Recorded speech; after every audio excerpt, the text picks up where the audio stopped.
বান্দাদেরকে পার্থক্য করার জন্য, সমস্ত ইহুদি নাসারা খ্রিস্টানদের থেকে পার্থক্য করার জন্য আল্লাহ পাক রব্বুল আলামিন 5টা গুণের কথা বলেছেন। এই 5টা গুণ যার মধ্যে থাকবে, এই 5টা গুণে যারা গুণান্বিত হবে, আল্লাহ পাক রব্বুল আলামিন ঘোষণা করে দেন, উলাইকা হুমুল মুমিনুনা হাক্কা। আল্লাহ পাক রব্বুল আলামিন বলেন, হে আমার বান্দারা, হে আমার বান্দিরা, আমি আল্লাহ মুমিনের যেই পরিচয় বর্ণনা করেছি, আমি আল্লাহ মুমিনের যেই গুণের কথা বলেছি, এই 5টা গুণ। 1 নম্বর গুণ হলো আল্লাহর ভয়, 2 নম্বর গুণ হলো মাওলা পাকের কোরআন তেলাওয়াত করা, 3 নম্বর গুণ হইল সদা সর্বদা মাওলা পাকের উপরে ভরসা করা, 4 নম্বর গুণ হইল 5 ওয়াক্ত নামাজকে সঠিক সময় আদায় করা, 5 নম্বর গুণ হইল আল্লাহ যে সম্পদ দিয়েছে এই সম্পদ থেকে আল্লাহর রাস্তায় ব্যয় করা।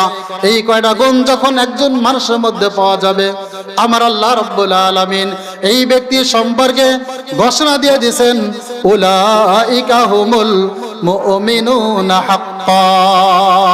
আমি আল্লাহ ঘোষণা করে দিলাম, এই 5টা গুণ যার মধ্যে থাকবে, সে নারী হোক চাই পুরুষ হোক, আমি আল্লাহ দুনিয়ার ভিতরে সার্টিফিকেট দিয়ে দিলাম, সনদ দিয়ে দিলাম, তারাই হলো খাঁটি মুমিন, তারাই হলো খাঁটি মুমিনা।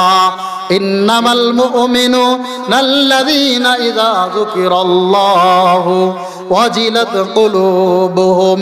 মুমিন বান্দার 1 নম্বর গুণ, তারাই হলো মুমিন, তারাই হলো মুমিনা, যার সামনে আমি আল্লাহর আলোচনা করা হবে, যার সামনে আমি মাওলার আলোচনা করা হয়, আমি মাওলার আলোচনা শুনিয়া সঙ্গে সঙ্গে যার হৃদয়ে মমের মতো গলিয়া নরম হইয়া আল্লাহর ভয় পয়দা হইয়া যায়। ভাইরা আমার 1 নম্বর গুণ কি? আল্লাহর ভয়। একটা কথা বলেন না কেন? 1 নম্বর গুণ আল্লাহর ভয়। আল্লাহর আলোচনা শুনলে যেই ব্যক্তির হৃদয় গলিয়া নরম হয় আল্লাহর ভয় পয়দা হইয়া যায়, এই ব্যক্তির হইল মুমিন। মুহতারাম হাজিরিন, তাফসীরে কিতাবের মধ্যে লেখেন 1 নম্বর গুণ আল্লাহর ভয়।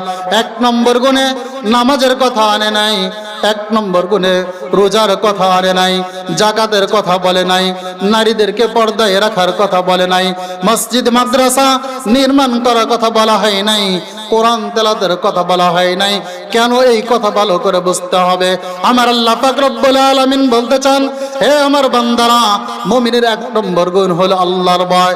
যেই ব্যক্তির অন্তরের মধ্যে আল্লাহর ভয় তৈরি হয়ে যাবে, যেই ব্যক্তির অন্তরের মধ্যে আল্লাহর ভয় ফিট হয়ে যাবে, 24টি ঘন্টা এই ব্যক্তি নাফরমানি করতে পারে না, গুনাহ করতে পারে না।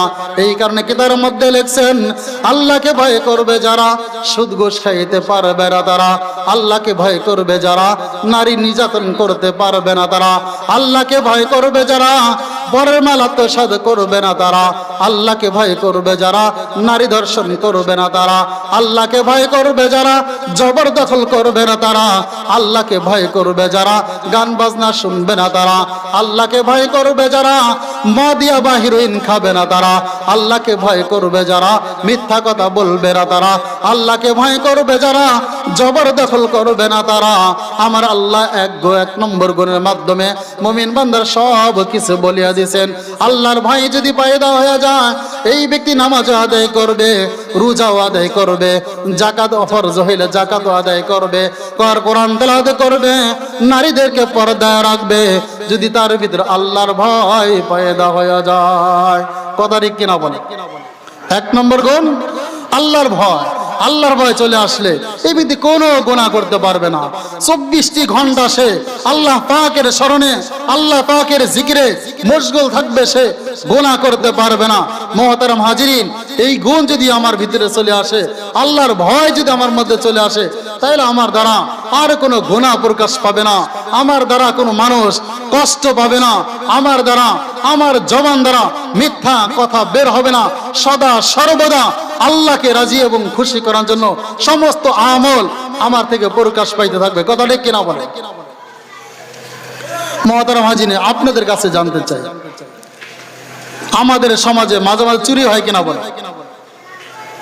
এই চোর যদি মনে করত যে আজকে চুরি করি, চুরি খায়া যদি মামলার আসামি হয়, ধরা খায়া জেলে যায়, সাক্ষী প্রমাণিত হলে আমারও একদিন জীবন চলে যাইতে পারে, এই ভয় যদি কোন চোরের ভিতরে থাকতো, তাইলে এই পৃথিবীর বুকে কোনো চোর খুঁজে পাওয়া যাইতো? নারী ধর্ষণকারী এই যুবক যদি চিন্তা করত, ধর্ষণ করার পরে ধরা খায় যদি মামলার সাক্ষী প্রমাণিত হয়ে যায়, আমার একদিন আজীবন যাবজ্জীবন জেল হয়ে যাইতে পারে, ফাঁসির কাস্টে ঝুলতে হবে, এরকম ভয় যদি একজন যুবকের মধ্যে তৈরি হয়ে যায়, তাহলে সমাজের কোনো নারী নির্যাতিত হবে, কোনো নারী ধর্ষণ হবে? হবে না। কারণ আজকে আমাদের ভিতরে আল্লাহ পাকের ভয় নাই। এখানে গুনাহকে আমরা গুনাহ মনে করি না, গুনাহকে আমরা কোনো পরোয়াই করি না, গুনাহকে আমরা আনন্দের সাথে করে যাই। এখানে আল্লাহ পাক বললেন, হে আমার বান্দারা, হে বান্দারা, মুমিনের 1 নম্বর গুণ হইল আমি আল্লাহর ভয় তুমি অন্তরে পয়দা করে নাও।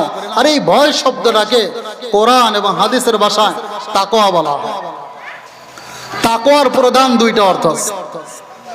1 নম্বর অর্থ হলো আল্লাহকে ভয় করা, 2 নম্বর অর্থ হলো গুনাহ থেকে বেঁচে থাকা। 1 নম্বর অর্থ আল্লাহর ভয়, 2 নম্বর অর্থ হলো গুনাহ থেকে বেঁচে থাকা। তাফসীরে কিতাবের মধ্যে লেখেন, হে আমার বন্ধুগণ, এই তাকওয়ার 1 নম্বর অর্থ আল্লাহর ভয় যদি কারো অন্তরে চলে আসে, 2 নম্বর অর্থ উপার্জন করার জন্য, 2 নম্বর অর্থ তার মধ্যে ফিট করার জন্য ভিন্ন কোনো মেহনতের প্রয়োজন হয় না, কোনো চেষ্টার প্রয়োজন হয় না। এই 1 নম্বর গুণের উসিলায় আল্লাহ পাক তাকে সমস্ত গুনাহ থেকে বাঁচায় নিবেন। সমস্ত গুনাহ থেকে যে ব্যক্তি বাঁচলো তাকে মুত্তাকি বলা হয়, তাগী পরহেজগার বলা হয়, তাকেই খোদাবের বলা হয়। আর যেই ব্যক্তি গুনাহমুক্ত জীবন যাপন করলো, এই ব্যক্তিকে আল্লাহ পাক রব্বুল আলামিন বলেন, হে আমার বান্দারা, গোটা পৃথিবীর বুকে যত মানুষ আছে, এই সমস্ত মানুষের মধ্যে থেকে আমি আল্লাহ যাচাই করিয়া বাছাই করিয়া আমি আল্লাহর বন্ধু বানায় নেব। বন্ধু তো বানাবো, কাদেরকে বানাবো? সবাইকে আমি বন্ধু বানাবো না। যারা গুনাহগার তাদেরকে বন্ধু বানাবো না, যারা গুনাহমুক্ত জীবন যাপন করবে তাদেরকে আমি আল্লাহ আমার বন্ধু বানায় নেব। মুহতারাম হাজিরিন, আমরা কে কে রাজি আছি? হাত উঁচা করে দেখাই যে আমরা আল্লাহ পাকের বন্ধু হতে চাই। কে কে রাজি আছি ভাই যে আল্লাহর বন্ধু হতে চাই? হ্যাঁ, তাহলে গুনাহমুক্ত জীবন যাপন করতে হবে। আল্লাহ পাক কোরআনুল কারীমে বলেন, ইন আউলিয়াউ ইল্লাল মুত্তাকুন। আল্লাহ বলেন, হে দুনিয়ার মানুষেরা, আমার বন্ধু তো তারাই, আমার বন্ধু তারাই আমার দোস্ত যারা গুনাহ থেকে মুক্ত থাকিয়া জীবন যাপন করে, যারা মুত্তাকি পরহেজগার, তারাই হলো আমার বন্ধু, তারাই হলো আমার দোস্ত।